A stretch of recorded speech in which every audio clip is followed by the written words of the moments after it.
बिस्मिल्लाहिर्रहमानिर्रहीम। अस्सलाम वालेकुम। बुशरा गुल यूट्यूब चैनल में करती हूँ आप सबको खुशामदीद। एक नया दिन और क्रिकेट की दुनिया में भी एक नया दिन और ताज़ा तरीन खबरें हैं क्रिकेट की दुनिया से।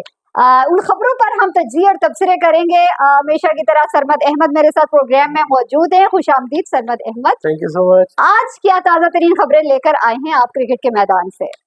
क्रिकेट में आज जैसे कि आपको पता है, आज जब हम हमेशा की तरह रवायती हरीफ के बारे में हम बात करते हैं, खास तौर पर बिल्कुल ऐसा ही है। शिकस्त होती है तो काफी भारत को जब भी शिकस्त होती है तो सोशल मीडिया और मीडिया की ये जो है ये जिन्नत बनते हैं। भारत को जो है वो होम ग्राउंड पे शिकस्त हुई है। न्यूजीलैंड की क्रिकेट टीम ने जो है वो व्हाइट वॉश किया है टेस्ट मैच में और उनके ही होम ग्राउंड पे मुंबई के वानखेड़े स्टेडियम में जो है ये मैच खेला जा रहा था, जिसमें न्यूजीलैंड के जो बॉलर्स हैं उन्होंने बड़ी जबरदस्त आज परफॉर्मेंस दी और भारतीय टीम जो है वो 147 रन का गालबन हदफ था मेरे ख्याल से, उसको भी शायद पूरा नहीं कर सकी और 3-0 से ये व्हाइट वॉश हुआ है। और इसमें जो सबसे मजे की बात है और जो सबसे बड़ी खबर है वो ये है कि इंडिया अपने होम क्राउड पर और होम ग्राउंड पर जो है एक लंबे अरसे बाद हारी है।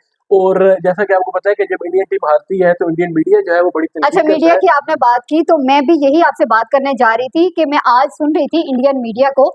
देखें, ठीक है, दुख होता है, लेकिन वही बात आती है कि टीम जो है वो एक तरह की परफॉर्मेंस हर दफा ही नहीं दे सकती, अप्स एंड डाउन लगे रहते हैं। लेकिन उनके मीडिया को सुन के मुझे बड़ा दुख हुआ, जिस तरह की वो लैंग्वेज यूज कर रहे हैं। खास तौर पर मेरा ये ख्याल है कि इंडियन मीडिया जो है, आप देखें ना, उनके यहाँ एक ये रिवाज बन चुका है बेसिकली कि अभी इंडियन टीम ने जब T20 वर्ल्ड कप जितवाया तो यही टीम जो थी ये उसको उन्होंने सर पे बिठाया हुआ था।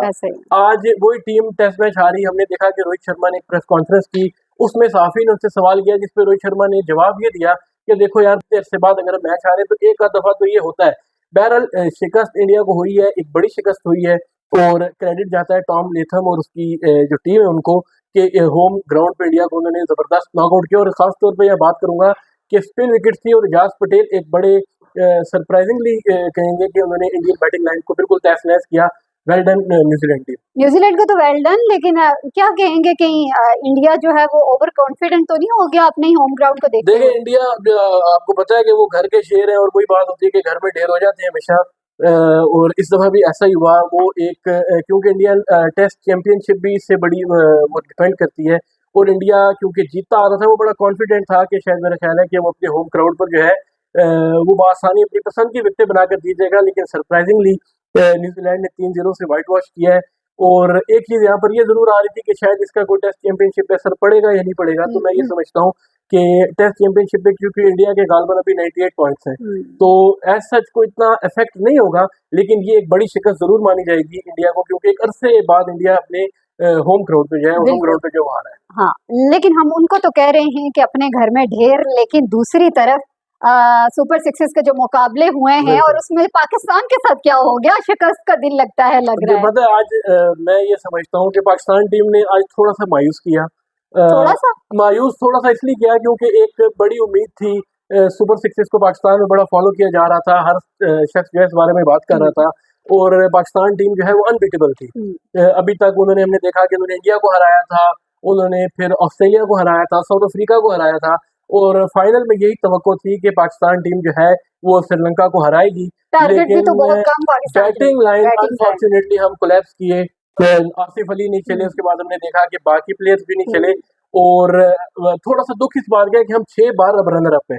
हांगकांग सिक्सेस टूर्नामेंट में हम 6 बार रनर अप है। हम बहुत दफा ऐसा चांस है कि हम जीत सकते थे और आज भी ऐसा मार्जिन था। अच्छा, मैंने सरमत ये देखा है कि पुराने खिलाड़ी भी, जो सीनियर जूनियर का कॉम्बिनेशन था, उनमें पुराने खिलाड़ियों ने भी उस तरह परफॉर्मेंस नहीं दी है, क्योंकि देखें उनके पास एक्सपीरियंस है, लेकिन वो उस एक्सपीरियंस को की बिना पर, या फिर अगर वो मेन जो बड़ी टीम है उससे अगर वो बाहर हैं तो वो उस अपनी परफॉर्मेंस देकर कमबैक कर सकते थे। मैं थोड़ा सा मैं ये समझता हूँ कि देखिए आसिफ अली है। हाँ, आसिफ अली फेम को एज अ कैप्टन वो लेकर गए थे। आसिफ अली ने नो डाउट बड़ा जबरदस्त खेला इस पूरे टूर्नामेंट को। आसिफ अली फाइनल में नहीं चले, उसका इम्पैक्ट क्या हुआ पूरी टीम पे पड़ा। और हम पहले भी ये बात कर रहे थे जब मैच देख रहे थे कि अगर आसिफ कोलैप्स कर गए तो शायद ये टीम कोलैप्स कर जाएगी और वैसा ही हुआ। एक लो टोटल था जिसको श्रीलंका ने चेस किया और उसके बाद उन्होंने टूर्नामेंट को जीता और हम पाकिस्तान में सारे इस चीज का दुख मना रहे थे कि छठी दफा जो है हम फिर से रनर अप हैं। अच्छा सरमद, इसमें पाकिस्तानी टीम की काफी अच्छी परफॉर्मेंस रही है। क्या लगता है कि जो फाइनल में एक प्रेशर होता है, कहते हैं ना क्रिकेट माइंड सेट की एक गेम होती है, वो क्या हम प्रेशर ले गए कि इतनी अच्छी परफॉर्मेंस देने के बाद? मैं समझता हूँ कि एक तो प्रेशर था, दूसरा शायद ये थोड़ा सा और कॉन्फिडेंस थे, मुझे ऐसा लगता है इनमें। हमने क्योंकि इंडिया को हराया, तो इजी ले लिया। हमने जब इंडिया को हराया और खासतौर पर ऑस्ट्रेलिया को सेमीफाइनल हराया, तो ऐसा लगता था कि शायद हम बासानी श्रीलंका को हरा देंगे। लेकिन वो क्रिकेट वही बात है कि ऑन द डे वो जो टाइम था वो श्रीलंका का अच्छा था। आसिफ अली को थोड़ा सा मैं समझता हूँ फाइनल में थोड़ा सा ना बंदे को मेच्योर हो जाना चाहिए, थोड़ा सा समझना चाहिए चीजों को, लेकिन उन्होंने वही किया, शॉट मारने की कोशिश की, उनसे बड़ी उम्मीदें थी। बहरहाल एक अच्छा टूर्नामेंट खेले, मजा आया, एक्साइटिंग टूर्नामेंट था, बहुत सारे छक्के चौके लगे। लेकिन इस चीज का दुख फैंस को खासतौर पर बहुत ज्यादा है कि अब छठी बार रनर अप है। अब नेक्स्ट टाइम होप्स हो कि कुछ अच्छा होगा या नहीं होगा। देखिए जी, ऐसा भी होता है, एक तरफ हम हरीफ के हारने पे खुशी मना रहे होते हैं तो दूसरी तरफ अपने हारने पे दुख मना रहे होते हैं। बहरहाल क्रिकेट में हार जीत लगी रहती है और अच्छी बात है, अपनी गलतियों से सीखकर तमाम खिलाड़ियों को आगे आना चाहिए। नई अपडेट्स क्या हैं? अब ऑस्ट्रेलिया के खिलाफ भी हमारा आगाज होने जा रहा है। इम्तिहान हमारा अब ये है कि कल जो है सुबह 8 साढ़े 8 बजे पाकिस्तान अपना पहला ओडीआई मैच खेलेगा ऑस्ट्रेलिया के खिलाफ, जिसके लिए प्लेइंग 11 का भी ऐलान हो गया है। बाबर, रिजवान, कामरान गुलाम, अब्दुल्ला शफीक, साइम अयूब और ये एक टीम जो है वो अनाउंस कर दी गई है। अब ये दौरा ऑस्ट्रेलिया को पता है कि ये बड़ा क्रूशल दौरा इसलिए है कि ऑस्ट्रेलिया की सीरीज में या ऑस्ट्रेलिया जब भी हम खेलने गए तो हम हमेशा कंट्रोवर्सीज का शिकार हुए हैं।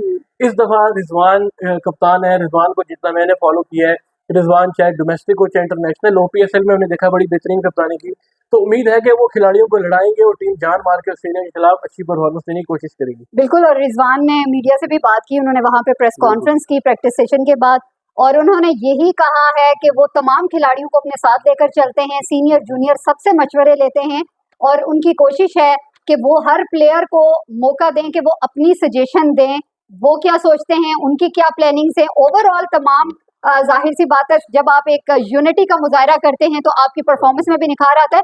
बहरहाल सरमद, ये बातें तो पहले भी की जाती थी, अब रिजवान कैप्टन हैं, आपको क्या लगता है कि क्या वाकई ये चीजें कुछ हमें डिफरेंट दिखाई देंगी? मेरा ये ख्याल है कि रिजवान नो डाउट वो प्लेयर है कि जिसको हमने देखा कि ये लड़कों को लड़ाता है, एक बात, लेकिन रिजवान के लिए टफ लड़ाता नहीं, लड़ाना जरा डिस्क्राइब करते हैं आप। लड़ाने से मुराद ये है कि ये लड़कों को मोटिवेट करेगा कि आपने ज़ाहिर है कि आपने फील्ड में जान मारनी है और विन हो या हारे या जीते, ये एक पार्ट है गेम का।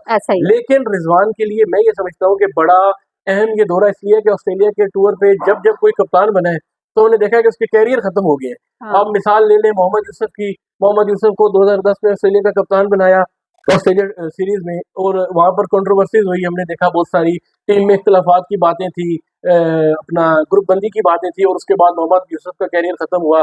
अच्छा, दूसरी अहम चीज इसमें मैं ये समझता हूँ कि अब रिजवान के लिए अहम है कि अब लड़कों को जेल रखे, लड़कों को इकट्ठा रखे और कल जब मैच खेलने जाए, जीते या हारे ये एक अलग चीज है, लेकिन अहम चीज ये है कि रिजवान और पाकिस्तान टीम ये नजर आए कि ग्राउंड में जो है वो जान मार दी। बिल्कुल ऐसा ही है और हमें ये ना कहना पड़े कि तुम जीतो या हारो, हारो पे कह के तो हम फिर भी कहते हैं कि हमें तुमसे प्यार है, लेकिन इस दफा जो है वो अपनी परफॉर्मेंस दें, यूनिटी का मुजाहरा करें। लेकिन मैं साथ साथ ये भी सरमत कहना चाहूंगी कि चूंकि बाबर आजम कैप्टन तो नहीं है लेकिन वो परफॉर्म कर रहे हैं, लेकिन जिस तरह उन्हें जिम्बाब्वे सीरीज से अभी बिठाया गया है रेस्ट के लिए, उनके पास भी अब टाइम है कि जो कमी है उनकी परफॉर्मेंस में उसको वो अच्छा करें। एंडिंग है, मैं ये समझता हूँ कि बाबर आजम रिजवान के लिए एक चीज मैं और ये कहना चाहता था कि इस टीम में अब 3 कप्तान है, इसमें बाबर आजम कैप्टन रहे हैं, इसमें शाहीन शाह अफरीदी कैप्टन रहे हैं और रिजवान अब नए कप्तान है। तो रिजवान के लिए बड़ा जरूरी है कि सबको साथ लेकर चले और बाबर और शाहीन की भी ये जिम्मेदारी है क्योंकि इनके आपस में इख्तलाफात रहे। हमने देखा कि फखर की कंट्रोवर्सी हुई, फखर ने इनके इख्तलाफात दूर करने की कोशिश की। अब रिजवान क्योंकि कप्तान है तो ये बहुत अहम है कि ये बाबर और शाहीन के लिए अहम है कि रिजवान की कप्तानी में टीम के को साथ लेकर चलें, रिजवान को अच्छे मशवरे दें और कोशिश करें कि जेल होकर सारी टीम खेले तो यकीनन ऑस्ट्रेलिया का जो टूर है मैं समझता हूँ बेहतर होगा। बिल्कुल जनाब, और गलतियां तो टीम की सामने ही हैं, बैटिंग में गलतियां होती हैं, फील्डिंग में होती हैं, बॉलिंग कदरे बेहतर अब हुई है, लेकिन वो भी देखना होगा कि एक नया ग्राउंड, नई पिच है, नया आपके पास यकीनन बहुत सी विकेट्स हैं तो उसमें फास्ट बॉलिंग का कॉम्बिनेशन होना चाहिए, अच्छा होना चाहिए, टीम अच्छा करेगी और ये सारे इंशाल्लाह। और इसी के साथ मैं प्रोग्राम का भी साथ इख्तिताम करूंगी, लेकिन चूंकि ऑस्ट्रेलिया सीरीज होने जा रही है, और डेली बेसिस पर आपके साथ ताज़ा तरीन खबरों के साथ हाजिर होंगे, तज्जिए और तबसरे भी होंगे। लेकिन इन सब के लिए आपको मेरा चैनल सब्सक्राइब करना होगा। बुशरा गुल यूट्यूब चैनल को सब्सक्राइब करें, लाइक करें, बेल आइकन को लाजमी दबाएं ताकि डेली आने वाली वीडियो बर वक्त आपको मिल सके। और इसके साथ साथ कमेंट करना मत भूलिएगा, क्योंकि आपके कमेंट मेरे लिए काफ़ी मोटिवेशनल होते हैं और मेरे लिए एक लर्निंग पॉइंट भी होता है कि मैं अपने काम को कैसे बेहतर कर सकती हूँ। अपनी होस्ट बुशरा गुल और सरमद अहमद को दीजिएगा इजाजत। अल्लाह हाफिज।